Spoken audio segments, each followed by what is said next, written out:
অনুকুটি হাঙ্কনি কৈলাস শহর BJP হাঙ্কর অফিসও কাইসে press conference সংখ্যাজাখা আরো phi মানজাক ফাইকা শালচি Tripura আচকথানি MP Rebati Tripura নখবই শালচি Tripura আচকথানি মন্ত্রী তে এমএলএ র মন্ত্রী সুধাংশু দাস হাস্তিনি ফাতরা থাংজাক দে মন্ত্রী টিঙ্কু রায় কাইসে অর্গানাইজেশননি সামুঙ্গ কুবুলজাক তমানি বাগৈ প্রেস কনফারেন্স অফ ফাই মালিয়া হনি কক্তমা সাবই মানখা মোদি হাপনি জরাওয়া কেন্দ্র হাপাং নান্দি দাল হামপ্রানি মিশিংতে গোতাল বারু সামনানো নাসিবি गोबांमा सामुनि फाइसिं यापुरि सेमानो तैयै आर साला कक सालाइका एमपि रेबतী ত্রিপুরা তে गुबुनि आदं रक सुशासन ते गरीब कल्याण योजनानि बिसिजुको सालपुं साका अस्लोगानो तैनो जेंखाजाका बिजेपिनि पान्दा मोदी हापनि सामुंनो तैयै एमपि रेबतী ত্রিপুরা साका हास्ते हापनि काहाम सामुनि बिसिं तैनो ताबुक काहाम साकनायकुलमु हुकबानि सिमि चेंगै हापनि बखाक्तै गोबांमा स्किम लुकुरंनि थानि सगै रिमा रकनो तैनो आशाला कक साबै खनारिका एमपि रेबतী ত্রিপুরা কিন্তু সেই রাস্তাটা দেখাতে পারেনি কোনো সরকার এর আগে দেখাতে পারেনি প্রধানমন্ত্রী দেখাতে পারেনি এই কাজটা করে দেখালেন আমাদের প্রধানমন্ত্রী ইকোনমিক্যালি যারা উইক এরকম সেকশন তাদের জন্য 10% কোটা নির্ধারণ করে দিয়ে আজকে জেনারেল ক্যাটাগরি যারা অর্থনৈতিকভাবে যারা পিছিয়ে তারা সুযোগ সুবিধা পাচ্ছে অন্যান্য সম্প্রদায় থেকেও এই সুবিধা আজকে পাচ্ছে ফলে অর্থনৈতিকভাবে সব সম্প্রদায় সব ধরনের মানুষ সামাজিক যে নিরাপত্তা বলি তার সুবিধা আমাদের সরকার আশা করে আজকে ভারতবর্ষের মানুষ পাচ্ছে।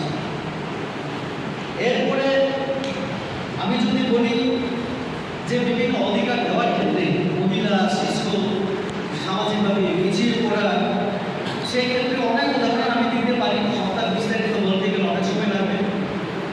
মহিলা প্রশ্নে যদি আমি বলি আপনাদের একটা উদাহরণ দিলে আপনারা বুঝতে পারবেন আপনারা জানেন সেটা আমাদের বর্তমান রাষ্ট্রপতি তিনি মহিলা জনজাতি সম্প্রদায় একটা পিছিয়ে পড়া সম্প্রদায় তো রাষ্ট্রপতি দেশের মহিলা হওয়ার সুবাদে নিচে আমাদের এটাই মানে একটা জিনিস পরিষ্কার যে আমাদের রাষ্ট্রে আমাদের রাজ্যে বর্তমানে মহিলাদের সম্মান মহিলাদের অধিকার আগের তুলনায় অনেক আমরা দিতে সক্ষম হয়েছি। আপনারা মন্ত্রিসভার উদাহরণ যদি দেখেন অর্থমন্ত্রী যিনি দেশ পরিচালনা অর্থের বিষয়ে নির্মলা সীতারামন আরো 8 জন মহিলাকে মন্ত্রিসভায় অন্তর্ভুক্ত করা তারপরে বিভিন্ন শিক্ষা চাকরির ক্ষেত্রে মহিলাদের অগ্রাধিকার দেওয়া এই বিষয়ে যেমন আছে তেমনি সামাজিক ক্ষেত্রে পিছিয়ে পড়া বিভিন্ন সম্প্রদায়ের জন্য এই কাজটা করা হয়েছে। ইনফ্রাস্ট্রাকচার দেশের অর্থনৈতিক উন্নয়নের জন্য অর্থনৈতিক পরিকাঠামো বিভিন্ন পরিকাঠামো গড়ে তোলা দরকার। পরিকাঠামো যোগাযোগ ব্যবস্থা ইত্যাদি যদি না হয় তাহলে দেশ কখনো দ্রুত এগিয়ে যাবে। সেই ক্ষেত্রে আমাদের নরেন্দ্র মোদীজি আমাদের ত্রিপুরায় একটা সুন্দর একটা শব্দের মাধ্যমে বোঝানোর চেষ্টা করেছিলেন। যখন একবার তিনি জনসভায় ভাষণ দিচ্ছিলেন হীরা একটা শব্দ ব্যবহার করেছিলেন। এইচ ফর হাইওয়ে, তারপরে I for internet, R for railway, A for airways. তো এইভাবে কমিউনিকেশনের ক্ষেত্রে তিনি একটা গুরুত্ব দিয়ে বোঝানোর চেষ্টা করেছিলেন আপনাদের হীরা যদি দরকার হয় ত্রিপুরা রাজ্যে একটা সুযোগ দেওয়ার জন্য ত্রিপুরার জনগণ সেই সুযোগ দিয়েছেন বলেই আজকে আমাদের ত্রিপুরা রাজ্য সহ পুরো দেশ কিন্তু আমরা লাভবান হচ্ছি উপকৃত হচ্ছি। সেখানে আমি যদি বিভিন্ন কানেক্টিভিটির কথা বলি তার মধ্যে প্রথমেই আমি একদম সংখ্যা সহ আমি আপনাদের সঙ্গে তুলে ধরার চেষ্টা করব। এয়ারপোর্ট স্বাধীনতার পরে মোদীজি আসার আগ পর্যন্ত 2014 পর্যন্ত আমাদের পুরো দেশে ভালো এয়ারপোর্ট পরিকাঠামোর দিক থেকে যদি হিসাব করি 74টা 74 ছিল। গত 9 বছরে আরও 74টা এয়ারপোর্ট নতুন করে করা হয়েছে। স্বাধীনতার পরে 9 বছর বাদ দিলে 74 আর 9 বছরে 74। আজকে দেশে প্রায় 148টা এয়ারপোর্ট মানে 9 বছরে 74 আপনারা ভাবুন অর্ধেক এই 9 বছরে হয়েছে আমাদের। আজকে হাওয়াই চপ্পল পড়া মানুষ যাতে হাওয়াই জাহাজে চলতে পারে তার জন্য তিনি ব্যবস্থা করেছেন। ন্যাশনাল হাইওয়ে ভারতবর্ষের ন্যাশনাল হাইওয়ে আমরা জানি যে অর্থনৈতিক উন্নয়নের জন্য এটা একটা বড় আমাদের মাধ্যম, যার মাধ্যমে আমাদের দেশের অর্থনীতিকে আমরা দ্রুত উন্নতি করতে পারি। 2014 সাল পর্যন্ত আমরা যদি কিলোমিটার হিসাবে ধরি ন্যাশনাল হাইওয়ে 91,287 কিলোমিটার পুরো দেশের মধ্যে ন্যাশনাল হাইওয়ে ছিল। গত 9 বছরের দিনে সেই সংখ্যা মানে ন্যাশনাল হাইওয়েতে কিলোমিটার হিসাবে 53,868 কিলোমিটার তিনি নতুন করে 9 বছরে করেছে। আমরা স্বাধীনতার পরে 91,000 কিলোমিটার আর 9 বছরে 53,000 কিলোমিটার। আপনারা চিন্তা করুন, তার মধ্যে আমাদের ত্রিপুরা রাজ্য নতুন করে 8-9টা বিভিন্ন জায়গায় কোনোটা কাজ শুরু হয়েছে, কোনোটা হবে। কিছুদিন আগে আমি কয়েক জেলাতে বিশাল টিকা ছিলাম, আমাকে ডিএম এর মাধ্যমে আমি শুনলাম যে আমাদের কয়েকদিনের তেল মোড়া হয়ে 1,000 কোটি টাকা গল্প সামনে পর্যন্ত আরেকটা কাজ সেকশন হয়ে গেছে। কিন্তু কাজ হবে যে জেলায় আমরা আজকে এখানে সাংবাদিক সম্মেলন করছি, জেলাতেও আপনারা নিশ্চয়ই দেখেছেন ধর্মনগর কৈলাসহর থেকে কুমারগ্রাম থেকে আমাদের আগরতলা ভাইয়ার খড়গপুর হাইওয়ে হচ্ছে। তারপরে রেল আমাদের অর্থনীতিতে একটা বড় ভূমিকা রাখে।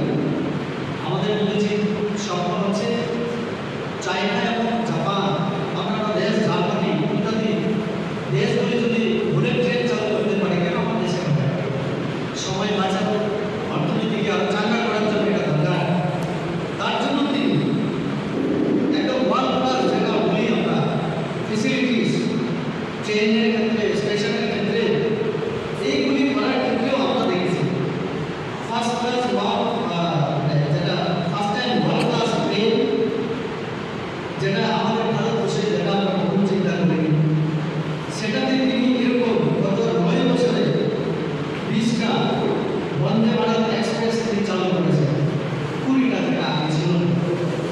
এই বন্দে ভারত এক্সপ্রেসের মাধ্যমে আপনারা দেখছেন করোনার সময় শ্রমিকদেরকে আমরা বিভিন্ন জায়গায় যাতায়াতের ক্ষেত্রে আনা নেওয়ার ক্ষেত্রে আমরা ব্যবহার করেছি। যত উন্নতি হবে, বড় শহর হবে, আমাদের যোগাযোগের ক্ষেত্রে রেঞ্জও একটা বড় অবদান রাখে। দিল্লি সহ মহানগরগুলিতে রেঞ্জের দাবি বিভিন্ন জায়গায় আছে এবং সেটা হচ্ছে। সেটা তার ক্ষেত্রে যদি আমরা দেখি 2014 অবধি মাত্র 5টা বড় শহর ছিল, কিন্তু 9 বছরে আমরা সেটা 15টা শহরে আমরা ব্যবহার কাজ করেছি। 9 বছরে 10টা আরো শহরে, যেটা 5 ছিল না 15টা নতুন করে করা, এখন 20টা শহরে সেটা এই মেট্রো ট্রেন শুরু হয়েছে।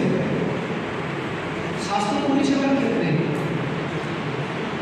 স্বাস্থ্য সম্পদ, মানব সম্পদ আমরা জানি, তো মানব সম্পদকে কাজে লাগিয়ে যদি দেশ অগ্রগতি করতে হয় তাহলে সুস্থ থাকা।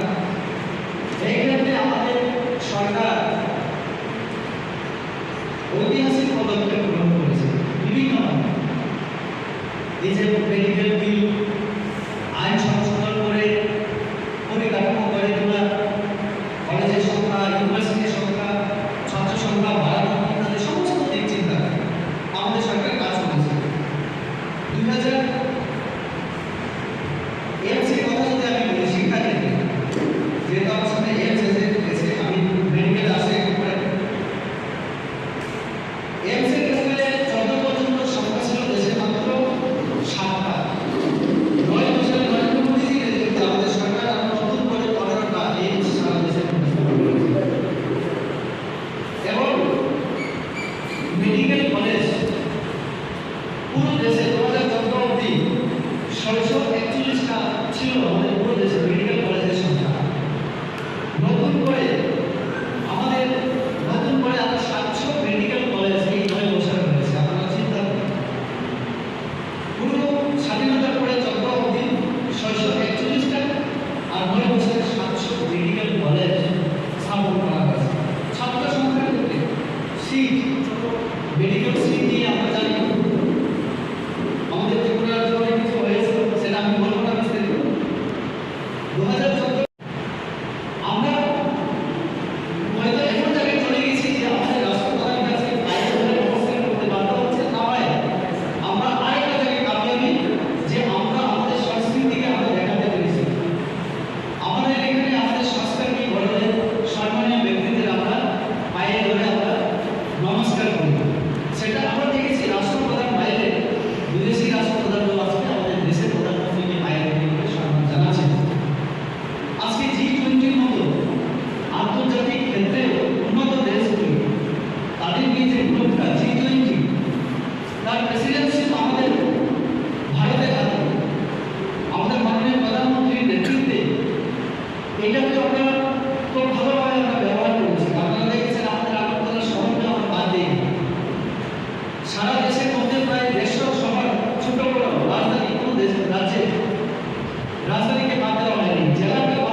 তেমনি এখান থেকে আমাদের সংস্কৃতি, আমাদের যে খাওয়া দাওয়ার যে ফুড ভ্যালু, এইগুলি তারা দেখে গেছে এবং তাতে বিদেশিদের সাথে, বিদেশের কাছে আমাদের ভারতের সম্মান, ভারতের মর্যাদা বহুগুণ বেড়ে গেছে।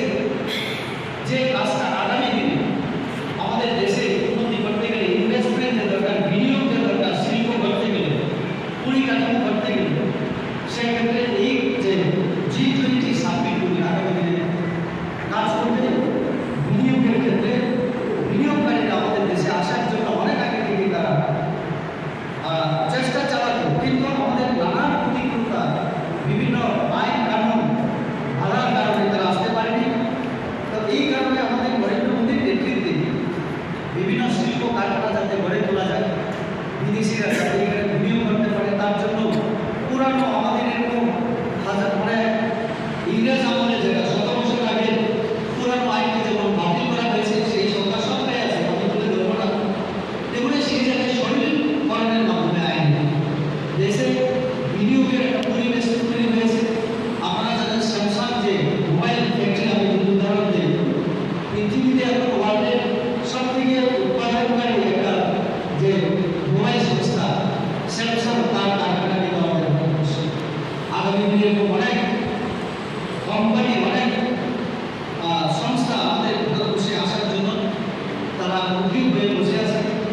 তো এই যে আন্তর্জাতিক ক্ষেত্রে আমাদের বৈদেশিক নীতির ক্ষেত্রে আমাদের মোদীজির যে পলিসি, আমরা দেখেছি যে কোনো গ্রুপে না গিয়ে নিরপেক্ষতা ভূমিকা পালন করে, যেটা আমাদের দেশের প্রতিদিন মানে একদম শুরু থেকে আমরা কোনো গ্রুপে না গিয়ে যুদ্ধ নিরপেক্ষ আন্দোলন, আপনারা জানেন আমরা কোনো যুদ্ধে না গিয়ে আমেরিকার নেতৃত্বে, সোভিয়েত রাশিয়ার নেতৃত্বে যে গ্রুপ হয়েছিল, তার মাঝখানে থেকে সব গ্রুপের সুবিধা নিয়ে দেশকে এগিয়ে নিয়ে যাওয়া, ওরাও যে আমাদের নীতি, সেই নীতি আমাদের মোদীজি যেমন ধরে রেখেছে, সাথে সাথে শত্রু হোক, মিত্র হোক, সবাইকে আপন করে নিয়ে আমাদের দেশের সাথে ন্যাশনাল ইন্টারেস্ট কীভাবে ফুলফিল করা যায়, সেই চেষ্টা বৈদেশিক নীতি প্রণয়ন করার মাধ্যমে তিনি সফল হয়েছেন এবং আমাদের দেশ আজকে এগিয়ে চলছে।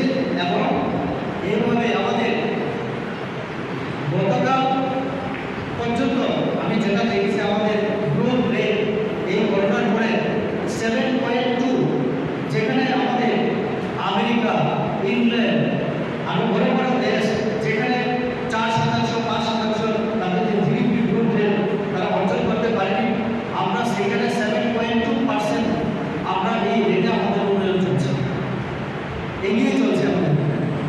তো আমরা আশা রাখছি ওনার যে আরও প্রায় 1 বছরের মতো ওনার নেতৃত্বে আমাদের দেশ, তার পরবর্তীকালে 1 বছর পরে আমাদের আবার নির্বাচন হবে। তো এই যে 9 বছরে আমরা যে কাজটা করেছি, আমাদের নরেন্দ্র মোদীর নেতৃত্বে আমাদের দেশ যে এগিয়ে চলছে, আমি অনুরোধ করবো আপনাদের উপস্থিতি এখানে সবার কাছে যে আমাদের একটাই উদ্দেশ্য, আমরা এই 9 বছরের যে মোদীজির নেতৃত্বে যে সরকার আসলে আমরা সেবা করার চেষ্টা করেছি এবং দুর্নীতিমুক্ত প্রশাসন দেওয়ার চেষ্টা করেছি এবং গরিব মানুষকে, কৃষকদেরকে, সাধারণ মানুষকে সাথে নিয়ে উন্নয়নের কাজ, বিকাশের কাজ আমরা করেছি। এই বিষয়গুলিকে আপনারা অবশ্যই সাধারণ মানুষের মধ্যে আপনারা তুলে ধরবেন এবং আপনাদের মিডিয়া, আপনাদের এই যে মিডিয়ার মাধ্যমে আপনারা সাধারণ মানুষের কাছে তুলে ধরবেন। আমরা আমাদের পার্টি একটা সিদ্ধান্ত নিয়েছি, 1 মাস ব্যাপী আমরা কর্মসূচি হাতে নিয়েছি। আমরা সাধারণ মানুষের কাছে এই বিষয়গুলি নিয়ে যাব, তেমনি আমরা সাধারণ মানুষের মতামত নিয়ে আগামী দিনে আমাদের সরকার কীভাবে কাজ করলে ভালো হবে, এরকম পরামর্শ, এরকম সাজেশন আমরা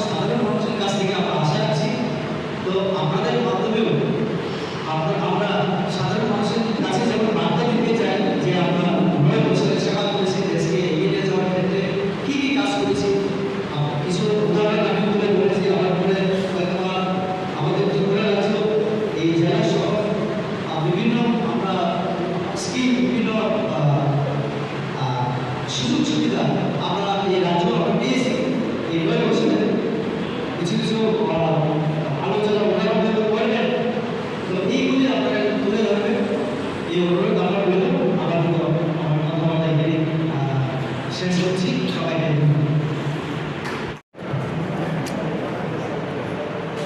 রেলের ক্ষেত্রে আমি যতটুকু জানি অলিম্পিক ডিভিশন যেটা আমাদের, ওই ডিভিশনে আমি এর আগে একবার মিটিংয়ে ছিলাম।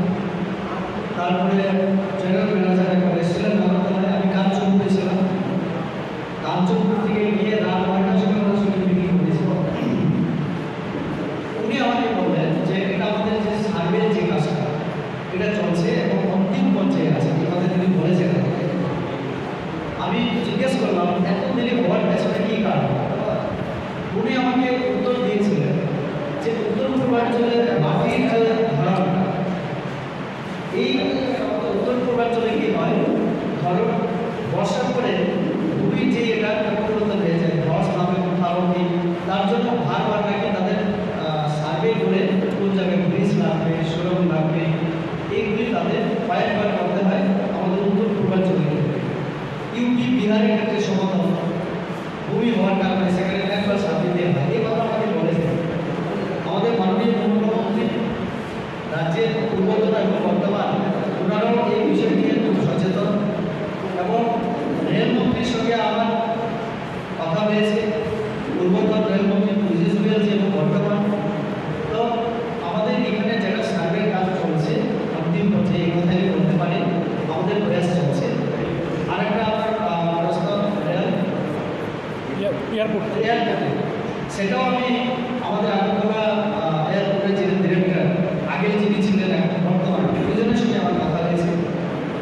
আমাদের এখানে জমির একটা ইস্যু আছে, যে জায়গায় আমাদের এয়ারপোর্ট তার সম্ভবত উত্তর দিকটা মেন রাস্তা আছে, এই প্রান্তে আর এক্সটেনশন করার কথা আমাদের জমি নেই। দক্ষিণ দিকে আমাদের নদী, তো উত্তর দক্ষিণ কোনো জায়গায় আমাদের বাড়ানোর সুযোগ নেই, রানওয়ে শর্টেজ আছে আমাদের। তো সেই জায়গায় আমাদের আলোচনা হয়েছে বিকল্প, আমি দিশা মিটিংও সেই কথা আলোচনা করেছিলাম একবার, দিয়ে আমরা আগের এবং বর্তমান সবাই নীতিগতভাবে চাইছেন এখানে যে আমাদের এয়ারপোর্টটা এটা হোক। এবং আমি যতটুকু জানি ত্রিপুরা যে সেকেন্ড যদি এয়ারপোর্ট হয় একটা শহর হবে, আমি যতটুকু জানি। তো এই জন্য রাজ্য সরকার, কেন্দ্রীয় সরকার সেই চেষ্টা চালাচ্ছে বিকল্প জমি কীভাবে কী করা যায়। ডিএমের মাধ্যমে আমরা একটা চা বাগানো আমাদের মধ্যে আলোচনা চলছে এবং এয়ারপোর্টের ডিরেক্টর এক সময় আমাকে বলেছিলেন যে ছোট আকারের চপার যাতে সার্ভিস আমরা চালু করতে পারি আমাদের ঊনকোটি পর্যটন কেন্দ্র এবং আমাদের জম্বুই, এই কয়েকটা জায়গা আমাদের কমলপুরে আছে, সানাইয়া জলপ্রপাত জায়গা, ওয়াটারফল, এই কয়েকটা পর্যটন ক্ষেত্র এই এলাকায় পর্যটকরা আসবে। তো তার কারণে আমাদের এটা দরকার। তো চপার মানে চালু করার এক সময় চিন্তা ভাবনা করা হয়েছিল, একটা মূল্য নির্ধারণ করা হয়েছিল 800-900 টাকা, কিন্তু এই সমস্ত বিষয়গুলি এখন পেন্ডিং আছে এই জমি ইস্যুর কারণে। কিছুদিন আগে রাজ্যের পর্যটন মন্ত্রী সুশান্ত চৌধুরী বলেছেন রেল বিমান আসছে কৈলাসর, সাংবাদিক সম্মেলনে করছেন কিছুদিনের মধ্যেই কৈলাসর বিমান চালু হচ্ছে। সেটা আমি তো বললাম আমাদের রাজ্য সরকার এবং কেন্দ্রীয় সরকার সকলেরই এটা জানা আছে, চেষ্টা চলছে। আমরাও চাইছি তাড়াতাড়ি এই ঊনকোটি জেলার উন্নয়ন হোক, উত্তর ত্রিপুরা জেলা এবং এই এলাকার উন্নয়ন হোক, পর্যটক আমাদের এখানে আসুক এবং এই যে রাজ্য সরকারের প্রয়াস আছে আমাদের ঊনকোটিকে ওয়ার্ল্ড হেরিটেজ সাইট এই যে স্বীকৃতি দেওয়ার জন্য আমাদের সরকারের তরফ থেকে বলা হয়েছে, তার উন্নতিকরণের চিন্তা ভাবনা কাজে আমরা আশা রাখছি এটা আগামী দিনে মন্ত্রী মহোদয় বলে থাকলে উনি ওনার কাছে নিশ্চয়ই খবর আছে, যেহেতু উনি দপ্তরের মন্ত্রী। আপনাকে শেষ একটা প্রশ্ন, যে ঊনকোটি নিয়ে আপনি একটু কথা বললেন, ঊনকোটি মানে ডেভেলপমেন্টের ক্ষেত্রে এই সরকার নাকি খুবই আন্তরিক এবং সরকার কিছু ফান্ডও দিয়েছে ইতিমধ্যে, কেন্দ্রীয় সরকার। এখানে বাধা বা অন্তরায় হয়ে দাঁড়িয়েছে বন দপ্তরের উচ্চপদস্থ আধিকারিকরা নাকি সেখানে জমি দিচ্ছে না, সে ব্যাপারে আপনি কিছু জানেন? ঊনকোটি বন দপ্তরের উন্নয়ন অনেক রাস্তা করার ক্ষেত্রে না ঊনকোটি পর্যটন পর্যটন কেন্দ্রের কাজ থমকে রয়েছে বন দপ্তরের আধিকারিকদের স্থাপকতায়। সেটা আমার নজরে নেই বা আমার কাছে সেই খবরটা নেই। আর হ্যাঁ, বন দপ্তরের অধীনে যদি কোনো জমি হয় সেটা নিচে মেরামতি হবে, কিন্তু সরকারের বিভিন্ন দপ্তর আলোচনাক্রমে সেটা সমাধান করবে। তো আমি আশাবাদী এরকম যদি টাকা ফান্ড থেকে থাকে নিচে আলোচনা করা হবে। সাম্প্রতিককালে কেন্দ্রীয় সরকারের তরফ থেকে প্রায় 40 কোটি টাকা এসেছে এই ঊনকোটি পর্যটন কেন্দ্রের জন্য। এই খবরটা আমার কাছে নেই এই মুহূর্তে। সেটা আমাদের সরকার এই শৌচালয় নির্মাণের মাধ্যমে আমাদের সম্মান যেমন দেওয়ার চেষ্টা করেছে, তেমনি গরিব মানুষের কল্যাণে কাজ করেছে। সেখানে আমরা যদি একটু বিচার করি, 2014 সালের আগে আমাদের দেশে মাত্র 39% শৌচালয় মানুষের যত হাউস 39% ছিল শৌচালয় আছে এখন পরিবার। আমরা এই 2023 অবধি আমরা বলতে পারি প্রায় 100% সেই কাজটা আজকে হয়ে যাচ্ছে। কিছু কিছু এখনো চলছে বা আগামী দিনে যদি এরকম কিছু নতুন পরিবার হয় সেটাও আমাদের সরকারের উদ্দেশ্য যে 100% এই কাজটা করা, এবং এটা হয়েছে। আমরা যদি বলি যে জলের অপর নাম জীবন, বিশুদ্ধ পানীয় জল, ভীষণ মোটে কাজ হয়েছে আপনারা দেখেছেন, এবং আমাদের ত্রিপুরা রাজ্য সহ পুরো দেশে এই জল জীবন মিশনের দ্বারা গরিব মানুষ এবং সাধারণ মানুষের বাড়ি ঘরে জল পৌঁছানোর ব্যবস্থা গত 9 বছরে 12 কোটি মানুষের বাড়ি ঘরে জলের সংযোগ দেওয়ার কাজ চলছে, অথবা অনেক বাড়িতে হয়ে গেছে। এরকমভাবে একটা গরিব পরিবার গ্যাসের সংযোগ বিনামূল্যে গ্যাসের সংযোগ দেওয়ার কাজ, সেই কাজটাও আমাদের সরকার করেছে। আমি যদি সংখ্যা বলি, সেটা গত 9 বছরে 9.6 crore 9,07,00,000 মানুষের বাড়িতে এই গ্যাসের সংযোগ দেওয়া হয়েছে। আমাদের ত্রিপুরা রাজ্য তাদের উপকৃত হয়েছে। এরকম করে আমরা যদি বলি গরিব মানুষের জন্য আমাদের সরকার 9 বছরে 2 বছর হচ্ছে আমাদের কোভিড যেভাবে মহামারী পুরো বিশ্বকে গ্রাস করেছিল, সেই সময় আমাদের দেশে গরিবের সংখ্যা বেশি, আপনারা জানেন। কাজ হারিয়েছিল, তারপরে পুরো দেশ স্তব্ধ হয়ে গিয়েছিল। এমন অবস্থায় গরিব মানুষ দুবেলা খেয়ে বেঁচে থাকার মতো অবস্থায় ছিল, কিন্তু মাননীয় প্রধানমন্ত্রী গরিব মানুষের জন্য সবসময় ভাবেন। তার জন্য তিনি 80 কোটি মানুষকে খাদ্য নিরাপত্তা দিয়েছেন। গরিব মানুষকে রেশনের মাধ্যমে খাদ্যশস্য দিয়ে 80 কোটি মানুষকে বাঁচিয়েছেন। তার সাথে সাথে ভ্যাকসিন পুরো দেশের মানুষকে দেওয়া। তারপরে বিদেশি আরও গরিব অনেক দেশ আছে, ছোটো ছোটো উন্নয়নশীল দেশ, তাদেরকেও আমাদের সরকার সাহায্য করেছে। তো এরকম যে ভ্যাকসিন দেওয়া, 2টা ভ্যাকসিন তো সবাইকে আমরা যেমন দিয়েছি, আমরা বিশ্বে এখন সব থেকে জনসংখ্যার দেশ 1 নম্বর। আগে চীন ছিল, এখন চাইনাকে ছাড়িয়ে এখন আমাদের দেশ জনসংখ্যার দিক থেকে আমরা প্রথম নম্বরে চলে গেছি। বিশাল জনসংখ্যার মানুষ এই দেশের জনগণকে ভ্যাকসিন দিয়ে 2টা ডাবল, এরপরে অনেকে 3টাও ভ্যাকসিন পেয়েছে শেষে। সেটা প্রথম দিকে রোগীরা নানাভাবে সমালোচনা করার চেষ্টা করেছিল, কিন্তু আমাদের মাননীয় প্রধানমন্ত্রী দেখিয়েছে ভ্যাকসিন ছিল না, অপশন ছিল না, কীভাবে জীবন বাঁচাবে। এরকম একটা অবস্থায় 12-13 মাসের মধ্যে ভ্যাকসিন আবিষ্কার করে 100 কোটি মানুষকে এই ভ্যাকসিন দিয়ে বাঁচানো, জীবন দান করা, এটাও আমাদের বড় অ্যাচিভমেন্ট। সাথে অন্যান্য রোগীর ক্ষেত্রে আয়ুষ্মান ভারতের মাধ্যমে 5 লক্ষ টাকার মাধ্যমে পুরো দেশের গরিব মানুষকে চিকিৎসা পরিষেবা আমাদের সরকার দিচ্ছে। পুরো দেশের মধ্যে গরিব মানুষ যাতে কম মূল্যে ওষুধ পেতে পারে। আমরা দেখেছি একটা সময় ওষুধের দাম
সময় সারের জন্য আন্দোলন হতো, সারের অভাব, কালোবাজারে হতো। তো এই সমস্ত বন্ধ করার জন্য, বীজ বীজের রোপণ করার জন্য কৃষকদের অভাব, সেটা কেনা যেহেতু গরিব, বিনামূল্যে আমাদের অনেক নানা ধরনের শস্য তার বীজ যেমন আমরা সরবরাহ করেছি, তেমনি সারের যে যোগান দেশের মধ্যে অভাব হয়নি, কারণ আমাদের সরকার এই ক্ষেত্রে কাজ করে।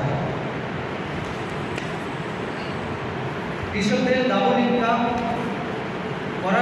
দেওয়ার জন্য নানান ধরনের তিনি সুযোগ সুবিধা দেওয়ার ফলে আজকে কৃষি ক্ষেত্রেও আমরা দেখেছি করোনাকালীন সময় এবং তার পরবর্তীকালে দেশে খাদ্যের যোগান যেমন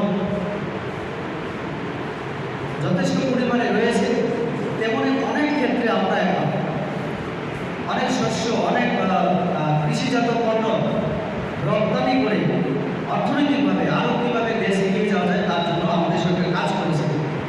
আমাদের নরেন্দ্র মোদীজি এখন চেষ্টা করছে আমাদের দেশের যে বিভিন্ন শস্য দানা এইগুলিকে আন্তর্জাতিক ক্ষেত্রে আমাদের ইউএনওতে যোগা দিবস যেমন তিনি আন্তর্জাতিক রূপ দিয়েছেন, তেমনি আমাদের মিলেনিয়াম ঘোষণার মাধ্যমে কৃষকদের যাতে আরও লাভ দেওয়া যায় সেই চেষ্টা আমাদের সরকার করছে।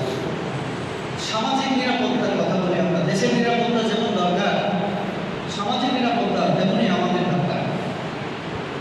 সামাজিক নিরাপত্তার ক্ষেত্রেও আমাদের সরকার নানাবিধ কর্মসূচি হাতে নিয়ে কাজ করছে। আমরা একটা সময় আমরা চিন্তা করতাম এসটিরা সুযোগ সুবিধা পায়, এসসিরা সুযোগ সুবিধা পায়, বা যারা শারীরিক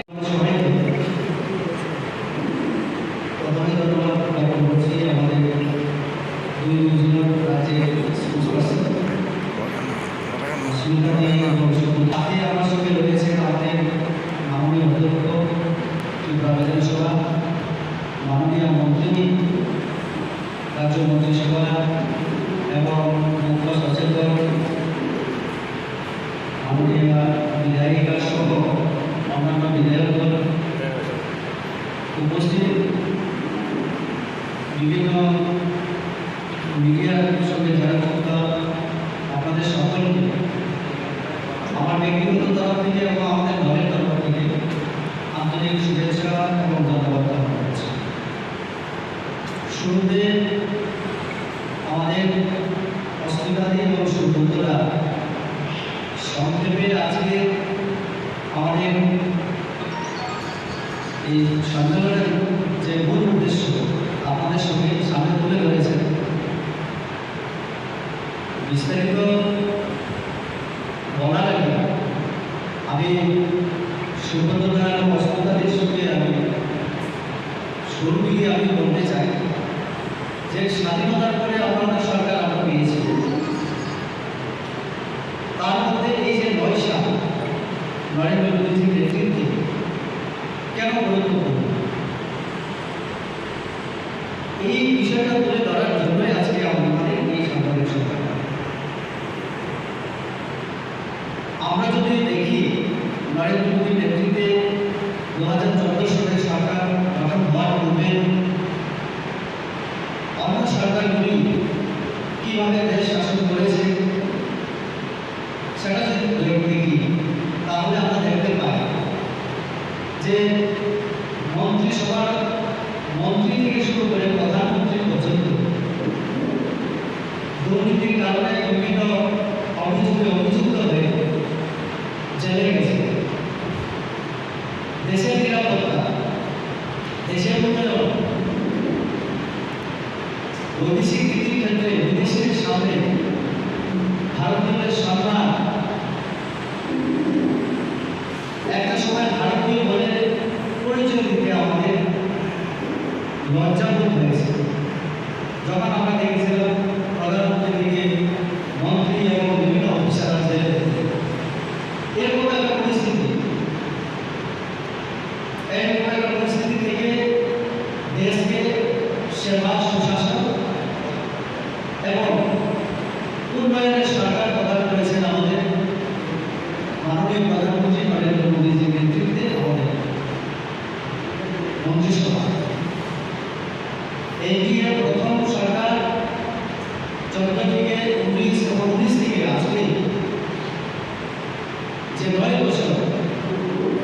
এই সরকারটা আমাদের দেশের সাধারণ মানুষের জন্য, কৃষক শ্রমিকের জন্য, গরিব মানুষের জন্য যেমন সেবা সুশাসন দিয়েছে, তেমনি দেশের নিরাপত্তায় যে প্রশ্ন ছিল, বৈদেশিক এবং আভ্যন্তরীণ যে নিরাপত্তা, সেই ক্ষেত্রে আমাদের সরকার কাজ করেছে। আজকে বৈদেশিক আক্রমণ, বর্ডার উপর থেকে যে আক্রমণ যেভাবে হতো সেটা যখন কমেছে, আভ্যন্তরীণ ক্ষেত্রে মাওবাদী সমস্যা, বিভিন্ন উগ্রবাদী কার্যকলাপ এগুলো কমেছে, বিভিন্ন চুক্তির মাধ্যমে শান্তি স্থাপিত হয়েছে আমাদের দেশে। ফলে শান্তি যেহেতু আছে, আমাদের উন্নয়ন ত্বরান্বিত হচ্ছে, উন্নয়ন দ্রুত গতিতে হচ্ছে। তার উদাহরণ আমরা যদি দেখি যে দেশটা একটা সময় 20টা দেশ যদি আমরা বিচার করি সবার নিচে থাকতো, তার নেই। আজকে অর্থনীতিতে আমরা পঞ্চম সক্রিয় রাষ্ট্র হিসাবে অর্থনৈতিক ক্ষেত্রে আমরা আত্মপ্রকাশ করতে সক্ষম হয়েছি। এটাও কখন, যখন করোনা মহামারীর মতো সারা বিশ্বকে গ্রাস করেছিল, উন্নয়ন স্তব্ধ হয়ে গিয়েছিল, উন্নয়নের গতি হার আমেরিকা, ইউরোপের অনেক দেশ যেখানে একেবারে নিচে চলে গিয়েছিল, সেখানে আমাদের ভারতের মতো দেশ, উন্নয়নশীল দেশ, সেটা নিজের অর্থনৈতিক যে উন্নয়ন সেটাকে ধরে রাখতে সক্ষম হয়েছে ওনার নেতৃত্বে। এবং আজকে পঞ্চম অর্থনৈতিক দিক থেকে শক্তিশালী রাষ্ট্র হিসেবে আত্মপ্রকাশ করেছে। এই যে অর্থনৈতিক দেশ হিসেবে, পঞ্চম অর্থনৈতিক দেশ হিসেবে আজকে আত্মপ্রকাশ করলো, তার পেছনে অনেক কারণ রয়েছে। এখানে আমার স্পষ্টভাবে বলেছেন সেবা। আমরা প্রথমে সেবা মানসিকতা নিয়ে কাজ করেছি। দেশ সেবা, সেবা মানসিকতা যেখানে থাকবে সেখানে দেশের সাথে কাজ করার চিন্তাধারা থাকবে। আমাদের মাননীয় প্রধানমন্ত্রী বলেছেন, না খাওয়া না খালি মুখা। সত্যি আমরা এই 9 বছরে আমরা দেখেছি, সুন্দরতা বলেছেন। কোনো মন্ত্রী, কোনো এমপি, প্রধানমন্ত্রী তো অনেক দূরের কথা, একজন মন্ত্রিসভার মন্ত্রীর বিরুদ্ধে আজকে অভিযোগ নেই কোনো দুর্নীতির সাথে জড়িত, কোর্টে যেতে হচ্ছে, তদন্ত চলছে, এরকম একটা অভিযোগ এই 9 বছরের বাইরে। দুর্নীতি যেমন বন্ধ করেছে এবং যে টাকা জনগণের জন্য, দেশের জন্য খরচা করা দরকার, সেটা গরিব এবং উন্নয়নের জন্য খরচ করা হয়েছে বলে আমাদের উন্নয়ন দ্রুত গতিতে হয়েছে। তার জন্য আজকে আমরা এই জায়গায় অনেক উদাহরণ আমি দিতে পারি। আমার কাছে তথ্য আমি সংগ্রহ করেছি। মহাভারত সহ আমাদের কারণ 9 বছরে হিসাব দিতে যায় অনেক সময় লাগবে, আমি সেটা দিতে চাই না। আমি 1-2টা উদাহরণ দিয়ে তার সাথে তুলনামূলকভাবে কিছু তুলনার উদাহরণ আমি দিতে চাই, যেটা 9 বছরে শুধু ভারতবর্ষের অন্যান্য রাজ্য উন্নয়ন হয়নি, দেশের উন্নয়ন হয়নি, সাথে আমাদের ছোট রাজ্য করানো আমরা আমাদের উন্নয়ন আমরা করতে পেরেছি। আমরা যদি দেখি একেবারে নিচু স্তরে যারা গরিব, আমার সামনে থেকে প্রথম পেজে আমি দেখলাম যে এখানে গত 9 বছরে আমরা স্বাধীনতা সংগ্রামের সময় আমাদের স্লোগান ছিল স্বাধীনতা সংগ্রাম, রুটি কাপড়া মাথা, স্বাধীনতা হবে, স্বাধীন হলে আমরা আমরা দেব। কিন্তু স্বাধীনতার 70-72 বছর পরেও আমরা দেখেছিলাম করতে পারিনি, যেটা এই গত 7-8-9 বছরে আমাদের সরকার করেছে। সেটা হিসাব যদি দিই, আমাদের ত্রিপুরাও তাদের উপকৃত হয়েছে এবং এখানে পাকা হাউস যে কনস্ট্রাকশন করা হলো সারা দেশের মধ্যে 3.5 কোটি মানুষকে এই 9 বছরে আমরা দীর্ঘদিন মানুষকে ঘর দেওয়া কাজ আমাদের সরকার করেছে নরেন্দ্র মোদীজির নেতৃত্বে। তার সাথে শুধু ঘর, সাথে শৌচালয়, গ্যাস কানেকশন, একটা পরিবারের জন্য যাবতীয় যা দরকার সেটা সব আমাদের সরকার করেছে। আমাদের সুখবর আজকের পত্রিকাতে বিভিন্ন নিউজ চ্যানেল ইয়েতে আপনারা আমরাই করেছেন সেটা, যে আমাদের ত্রিপুরার জন্য নতুন করে এই যে প্রধানমন্ত্রী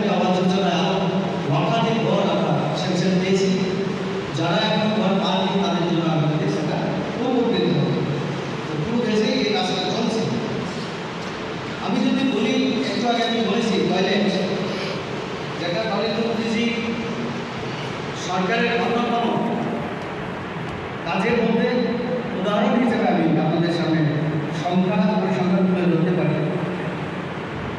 11,72,00,000 এই পর্যন্ত পুরো দেশে আমাদের সরকার এই যে শৌচালয় দেওয়ার ব্যবস্থা করেছে। আমাদের ত্রিপুরা রাজ্যে আমরা একটা সময় দেখেছি এবং বিভিন্ন রাজ্যে শৌচালয়